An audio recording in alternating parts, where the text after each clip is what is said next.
ஐயனார் துணை சீரியலில் அடுத்து நடக்க போகிற நிகழ்வுகளை நாம் பார்க்கலாம். கார்த்தியாவுக்கு அவங்க வீட்டில் ஏற்பாடு பண்ண கல்யாணம் சுத்தமாக பிடிக்காம தான் நம்ம சேரனை தேடி அவங்க வீட்டுக்கு போனாங்க. போன இடத்துல நம்ம சேரனும் எனக்கும் உனக்கும் செட் ஆகாது கார்த்திகா, என் வீடு வேறு, என் குடும்ப சூழ்நிலை வேறு, அங்கே வந்து நீ வாழ்ந்துக்கிட முடியாது, நீ வேறு கல்யாணம் பண்ணிக்கோ, உனக்கு வீட்டில் பார்த்த மாப்பிள்ளை தான் சரி, ஏன்னா பெற்றவங்க எதுனாலும் நம்ம நல்லதுக்கு தான் பண்ணுவாங்க, இதை பாரு உன் அம்மா அப்பா உன்னை தேடி வந்திருக்காங்க, நீ தயவு செஞ்சு உன் வீட்டுக்கு கிளம்பு, வீட்டில் சொல்கிறவங்களே நீ கல்யாணம் பண்ணிக்கோ, அப்போ தான் உன் வாழ்க்கை நல்லாயிருக்கும் அப்படி சொல்லி தன்னை நம்பி வந்த அந்த பொண்ணை வீட்டை விட்டு அனுப்புகிறாங்க. இதை பார்த்ததுமே நம்ம சோழனுக்கு ரொம்பவே கோபம் வருது. அண்ணே, உனக்கு என்ன அறிவு இருக்கா இல்லையா? உன்னை நம்பி வந்த பொண்ணை இப்படி நீ பண்ணிக்கிட்டு இருக்க. உடனே நம்ம பாண்டியன், நாங்கள் இது வரைக்கும் நம்ம கார்த்திகாவை தான் நாங்கள் தப்பு சொல்லிக்கிட்டு இருந்தோம், ஆனால் தப்பு ஓ மேலே இருக்குன்னே. இனிமேல் கார்த்திகாவை நம்மளால் ஒரு தப்புமே சொல்ல முடியாது, ஏன்னா அவங்க ஒரு பொண்ணாக இருந்துட்டு இவ்வளோ முயற்சி பண்ணிட்டாங்க. இந்த கல்யாணத்தில் ஏன் உனக்கு சுத்தமாக விருப்பம் இல்லையா? உனக்கு கார்த்திகாவை தான் பிடிக்காதா? பிடிச்ச பொண்ணை இப்படி விட்டு கொடுத்துக்கிட்டு இருக்க அப்படின்னு சொல்லி எல்லாருமே திட்டுறாங்க. உடனே நடேசன், இவனுக்கெல்லாம் இந்த ஜென்மத்தில் கல்யாணம் ஆகாது அப்படின்னு சொல்லி திட்டிகிட்டே போகிறாங்க. மறுநாள் காலையில் கார்த்திகாவுக்கு நல்லபடியாக கல்யாணம் முடிய தான் செய்யுது. இதை பார்த்ததுமே சேரனுக்கு ரொம்பவே மனசு தாங்கலை. நம்ம ஏன் விட்டு கொடுத்தோங்கிற அளவுக்கு அவங்க ஃபீல் பண்ணுற மாதிரி வீட்டில் வந்து உட்காந்து ரொம்பவே அழுகுறாங்க. அவங்கள யாராலையுமே சமாளிக்கவே முடியலை, அந்தளவுக்கு கஷ்டப்பட்டு அழுகுறாங்க.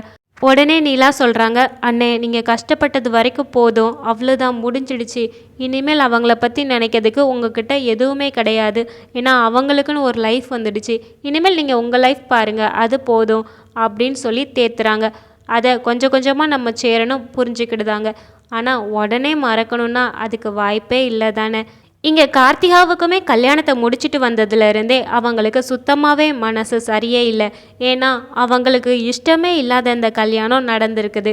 அப்படி இருக்கும்போது திடீர்னு அந்த வாழ்க்கையில் முழுசாக ஈடுபடுத்தணும் அப்படின்னா அவங்களால எப்படி முடியும்?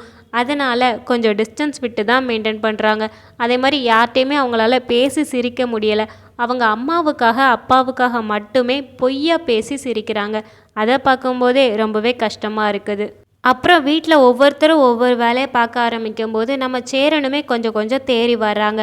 அப்போது நம்ம சோழன் சும்மா இல்லாமல் பேசாமல் அண்ணனுக்கு நம்ம சீக்கிரமாகவே ஒரு பொண்ணு பார்த்து கல்யாணம் பண்ணி வச்சிருவோமா, அவங்களும் அந்த வீட்டுக்கு வந்தால் இன்னுமே கொஞ்சம் மாற்றமாக இருக்கும்ல, எப்போ பாரு என் வீடு இவ்வளோ அமைதியாக இருக்குது அப்படின்னு சொல்லி சொல்கிறாங்க.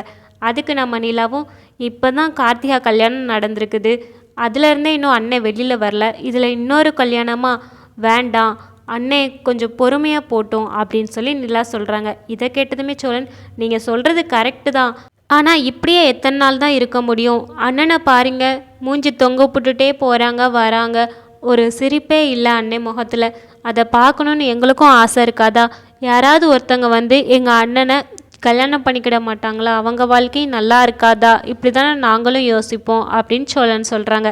அது எல்லாமே கரெக்டு தான், ஆனால் எல்லாருக்குமே ஒரு நேரம் கொடுக்கணும்ல அப்படின்னு நிலா சொல்கிறாங்க. சரிங்க, நேரமும் எடுத்துக்கோங்க, ஆனாலுமே நீங்கள் அந்த மேட்ரிமோனியாக அதில் பார்ப்பீங்கள்ல, அதில் சீக்கிரமாகவே பாருங்கள், யார் எங்கள் அண்ணனுக்கு பொருத்தமாக இருக்குதோ அவங்கள லிஸ்ட்டு போட்டு வைங்க, நம்ம என்றைக்காவது ஒரு நாள் போய் பொண்ணு பார்த்து பொண்ணை தூக்குறோம் அப்படின்னு சொல்லிட்டு போகிறாங்க. இதை கேட்டதுமே நம்ம நிலா சிரிச்சுக்கிட்டு இருக்கிறாங்க. இந்த பக்கம் ஆனால் நம்ம சேரன் ரொம்பவே வருத்தப்படுறாங்க இவங்க பேசுகிறதெல்லாம் கேட்டு.